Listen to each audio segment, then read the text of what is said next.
What's up, everybody? Welcome to the Revival. My name is JJ. My voice is starting to go for part 4 of my PS4 collection.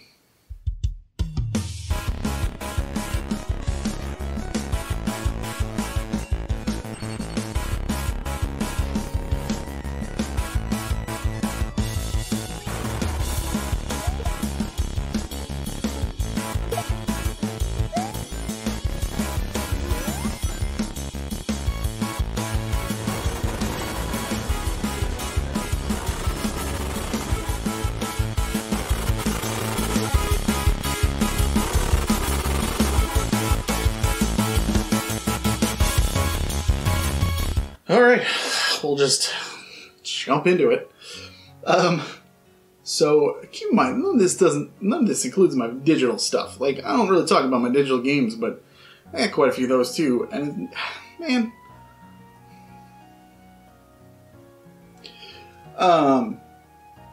First up, we got some Tom Clancy games. Ghost Recon Wildlands and Ghost Recon Breakpoint. Wildlands, I loved the crap out of. I adored it, had a blast with it, platinumed it, just really had fun just doing everything. I like the third-person gunplay. I just had a really good time with it, and I had some friends that I played online with that was really fun, and so I played the hell out of it. So I was really excited when I heard Breakpoint was coming out.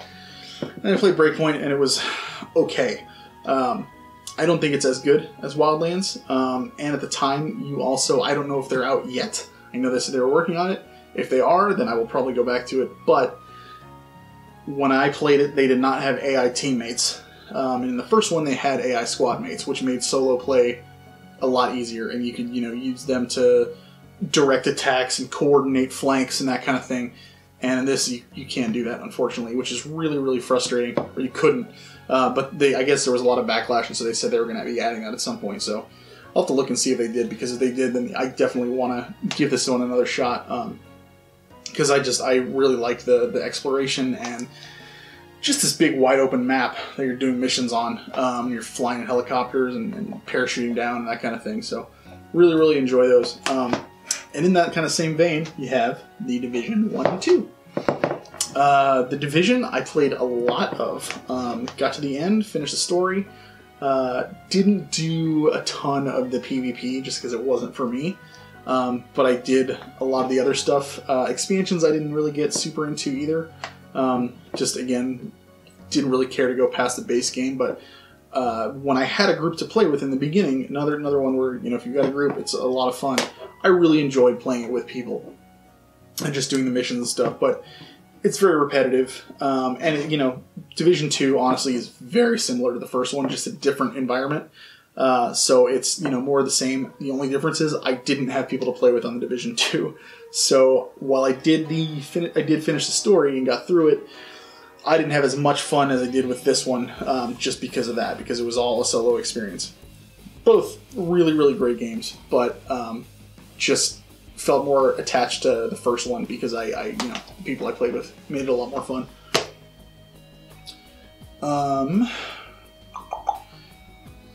Those of you who watch my channel for a while know that I'm a big JRPG fan, obviously, so one of my favorite series, other than Final Fantasy, is the Tales series. And I have 3 of those on PS4. First one up is Tales of Vesperia. I finished this one last year or the year before. Year before, I think. I really enjoyed it. I just... Not as much as some of the other games in the series. It was... I don't know. I just wasn't super crazy about the cast. It was fine. And I know this is regarded as one of the best in the series. Like, don't get me wrong. I understand that completely. And it's a great game. It really is. Just... I like the more lighthearted stuff, and this is a lot darker. So that was kind of why it didn't resonate with me as much. But I definitely, if you're going to jump into the Tales series at some point, you can't go wrong with this one. So Vesperia is a great game. Zestiria, prime example. This is regarded as one of the weaker entries, but I enjoyed the hell out of it. I really liked it. The only gripe that I had was that the way that combat works is you are pairing a human character with, I don't even remember what they're called. It doesn't even say it on there. With the other, like they're like familiar kind of characters that are like they form like a bond, and so they can work together. And you can only have 2 of each in the party at the time. You can't choose your entire party completely. So basically, like you have 2 static human characters, and you can switch out the other 2 left and right with the other people that you have. And so it was fine, but, when you want to have a fully customizable party, it's a little frustrating in that regard. But I really like the story, I really like the characters, I like the concept. I had a lot of fun with it, and I finished it in like 2 weeks. And definitely, I recommend it if you like the same kind of games that I like. But, like I said, there's a lot of people who consider this to be a weaker entry in the series. And also, funny enough, this is a prequel to this. So Vesperia takes place a long time before Zestiria, but there are a lot of references from one to the other, because most of the games aren't connected at all. So I thought that was kind of interesting. The other one that I have is Tales of Vesperia. I have not played this one, but I have played this game on Xbox 360. And honestly, Vesperia is probably the best title in the entire series. My favorite is Symphonia, but I think this one has the best cast, has the best combat, the best story, and it's just really, really fantastic. Symphonia is just because I'm a nostalgic person. That was the first game that I played in it, and it introduced me to the series, and so I have a lot of love for that game, and that is the main reason why it's my favorite. But this is objectively the best in the series, in my opinion. If you ever are curious about the Tales series, check out Vesperia, because it is a great example of what this series can do, and it's so good.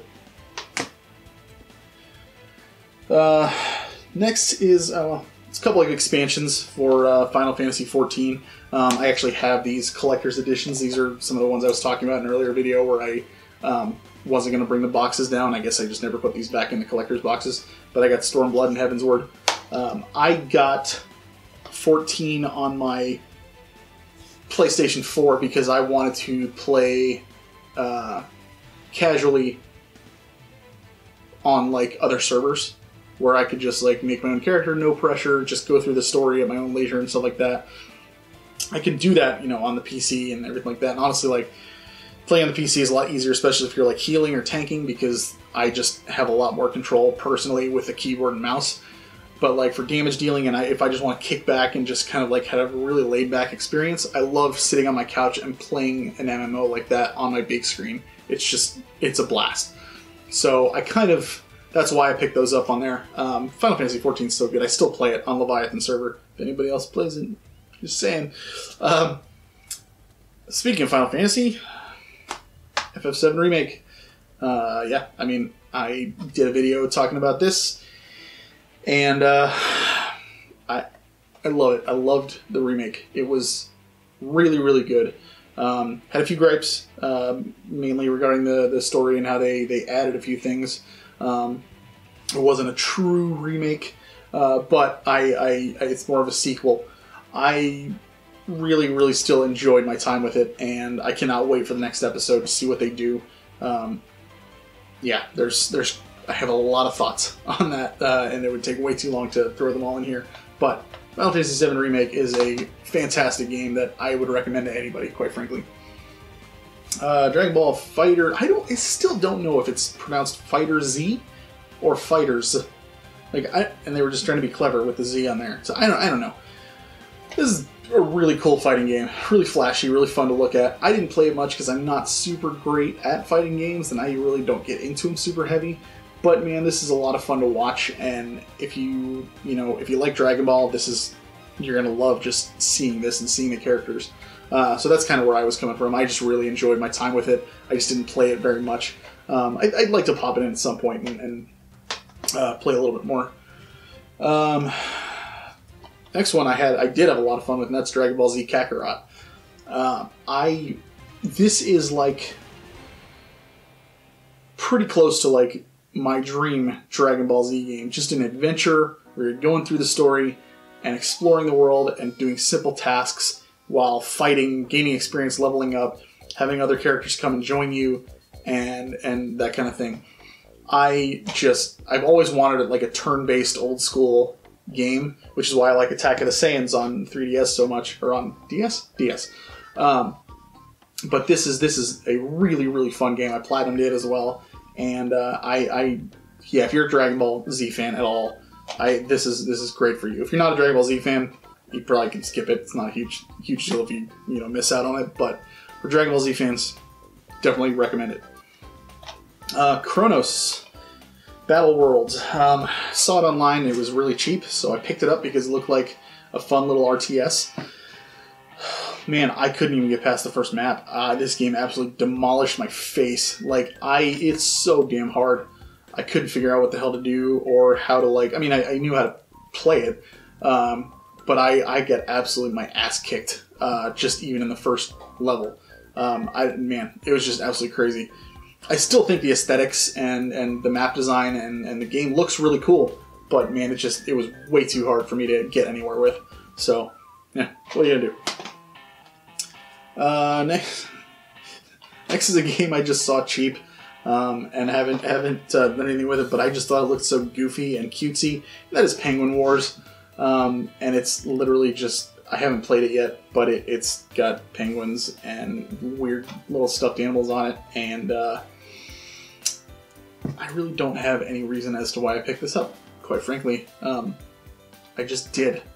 So, yeah, that's Penguin Wars for you. I don't know. If anybody's played Penguin Wars, let me know if it's any good. Just tell me, because I haven't played it. I have not put it on my radar or anything. I don't even remember when I picked it up. I just did at some point. So let me know what Penguin Wars is, all you Penguin Wars fans out there that watch my channel. Okay. Ratchet and Clank. Never played Ratchet and Clank before. And when I saw they had this on PS4, I was like, I'm going to pick it up because I want to play it at some point. And I will, because I've heard nothing but great things about this game. So I'm super excited to get into it, and I'm really, really looking forward to getting into Ratchet and Clank and checking it out and having some fun with the game. Next is Armello Special Edition. I saw somebody streaming this a while ago, and it just looked really interesting. It looked almost like a Civilization kind of game, board game style, with animals as like the different races. And I still haven't played it, and I really want to, because I just love the aesthetics for it. Go look at like a trailer or something for it, because I think you'll see what I mean when you see the aesthetics. It looks super attractive to me, and I just really, really like the fantasy setting with these like different races and beasts that are in, dressed up as knights and wizards and that kind of thing. So definitely want to give Armello a shot at some point. Oh, here it is. So, in maybe my last video, or one of my previous ones, I talked about the video game book club that I did with my buddies. And Dragon's Crown Pro was one that we were all pretty excited to play in the beginning, because we were like, you know what, we've been doing these games and getting through them, and then we talk about them. We haven't played a co-op game, though. So we were all really excited to play this co-op and get through it together, and then we could talk about our experiences after that. Come to find out, you can't even play co-op until you're 3/4 of the way through the game already. You have to do all that solo. It's ridiculous. And as far as I know, I'm the only one in the group who finished it. And honestly, I had to force myself to get through it. I was just like, you know what, I've set out to do this, so I'm going to do it. But I did not have that great of a time with it, and I think that's because I didn't have the chance to play with my friends, which is what I really wanted to do. So I was angry most of the time, because I was like, oh my god, when can I freaking play with people? It's gorgeous to look at. It's really, really, the art style is really unique, and it's just like, an arcade beat 'em up with fantasy characters. I just was really, really angry that we all were, that we couldn't play with each other right off the bat. I think that was a really stupid choice by the designers, because the game, I think it didn't get the credit that it deserved from us because of that. So unfortunately, yeah, didn't give it the chance it deserved, but I did finish it. It is okay. Dragon Ball Xenoverse. Yeah, another one where I have Xenoverse 2 as well, and it's, you know, boxed up somewhere because I've got another one of those that I have, the collector's edition. This was another one where I just really, really liked I liked the combat. I liked being able to create my own character into the Dragon Ball universe, and you're actually fixing the timeline, which I thought was cool because it kept the story as it is with adding you into it, your own personal character. And so I really, really thought that was a cool dynamic. I really, really enjoyed this game, and I love the second one too. And again, this is another one of those where if you're not a Dragon Ball fan, it's probably not going to be for you, but if you are, check out the Xenoverse games as well, because you're going to love them. Next is, oh my god, Horizon Zero Dawn. One of the best games I've ever played. Cannot wait for the next one. Aloy's a great character. I remember when this game first got announced at E3, everybody was like, what are these giant dinosaur robot things? Like, what the heck are we looking at? Finding the secrets and unlocking what this world was all about, and learning so much about the characters and where they came from, and the lore behind it was just so fascinating, and the gameplay is just so solid. I just want more. I still want more. I cannot recommend this game enough. If you have a PS4, you owe it to yourself to get this and play it. Absolutely. Play it, play it, play it. Next, Elder Scrolls Online. Saw it for cheap. Played it for a couple hours. Not really. I mean, it's a fairly generic, it felt at the time, fairly generic MMO, and quite frankly, what's great about, and I'll pull up the next one because it's Skyrim VR. What's great about the Skyrim, the Elder Scrolls series is it's good because it's a single player experience, because you can manipulate the world, you can change things to the way you like it. In an online setting, you really can't do that because you have to take into account what other people are going to be doing as well. So that's why I kind of it felt more generic to me. Like, it didn't feel like it was my adventure, whereas, you're in Skyrim or Oblivion or something, you feel like you are the person in your story, and the focus is on you. So that's kind of, where I'm at with that. And then obviously Skyrim needs no introduction. It's a spectacular game, and I could gush about it forever. Can't wait for the new one, and I hope it's not an Xbox exclusive. We'll see. They say it's not going to be, but who knows. And the last one, Death Stranding. I'm not going to go super in-depth into this, but I am going to tell you to go check out my video that I did on it. It wasn't a full review, but it was my thoughts on it, because I had a lot to say about this one as well. In the end, did end up liking it a lot. But again, go check out my video, because I have a lot to say about Death Stranding and what I experienced while playing that. So there's part 3. Part 4, right? Part 4. Parkour. Thank you for watching. I'll see you next week. We're almost there.